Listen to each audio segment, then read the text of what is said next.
Good afternoon, Helen. So, nakaapat na beses ka na nagpa-check up kay Doc Nor, no? Actually po, yung best friend ko po sa work na si Fred, siya po yung nag-recommend sa akin sa inyo. Kasi po, kayo rin daw po yung nakahelp sa kanya na magpa-stop sa kanya ng pag-smoking 6 months ago. Oh, I can still remember Fred and I'm happy to hear na nakahelp ako sa kanya. And also, it's good to hear na concerned ka sa kalagayan mo since nagsisik ka ng help from others. So, kamusta ka ngayon, Helen? And nakakailang sticks ka ng cigarettes every day? Sa ngayon po, inuubo pa rin po ako, di po mawawala since and then. Habang naliligo po ako, Nurse Aisha, parang may nararamdaman ako na bukol sa aking breast, sa left side. Regarding naman sa sisigarilyo ko, regarding on my cigarettes po, nakakaisang pack po ko ng sigarilyo sa isang araw. Regarding dyan sa bukol mo, mag-request ako ng breast examination to confirm the diagnosis. And ang concern muna natin ngayon is ang pag-worsen ng ubo mo. I think, kailangan mo talagang huminto sa paninigarilyo, Miss Helen. I think, Nurse Aisha, na smoking po talaga ang nagpapatrigger sa nararamdaman ko ngayon. So, maybe it's time para mag-quit na po ako talaga sa pag-smoking. But, di ko po kasi alam kung paano mag-start, Doc.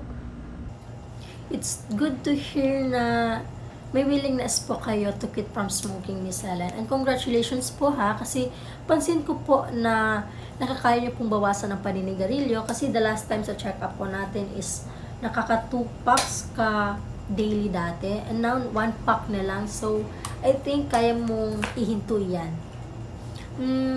Do you actually have plans for quitting for the next 30 days?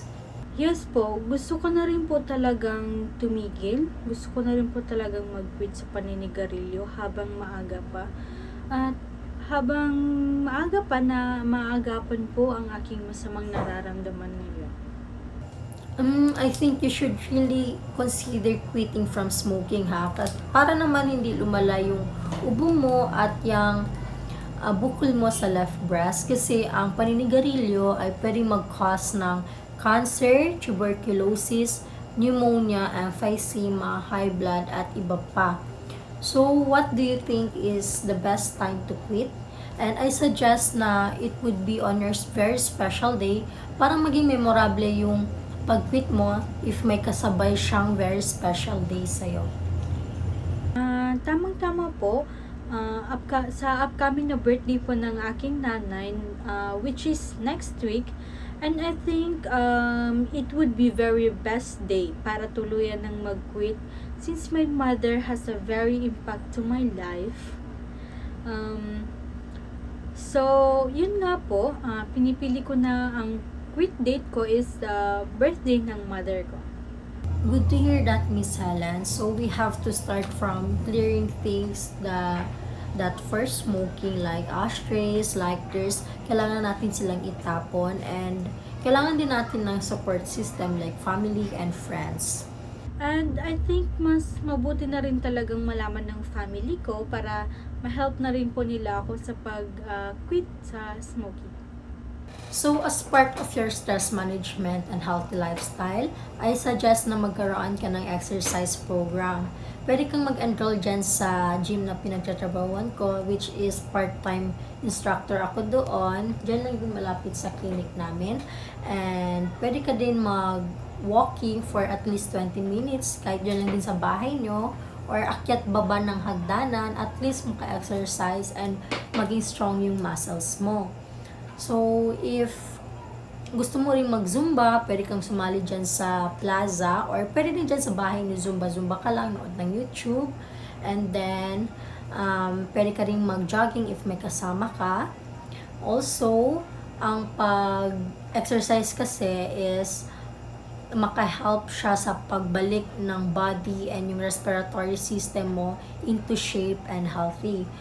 Sa healthy diet naman, eat more vegetables and fruits na mayaman sa minerals and vitamins like mga gulay, orange, ganyan. Iwasan natin kumain ng mga junk foods, street foods, canned goods, mga may caffeine, yung mga sweets, kasi hindi yun siya healthy sa katawan natin. Yes po, nurse. Tatandaan ko po yan.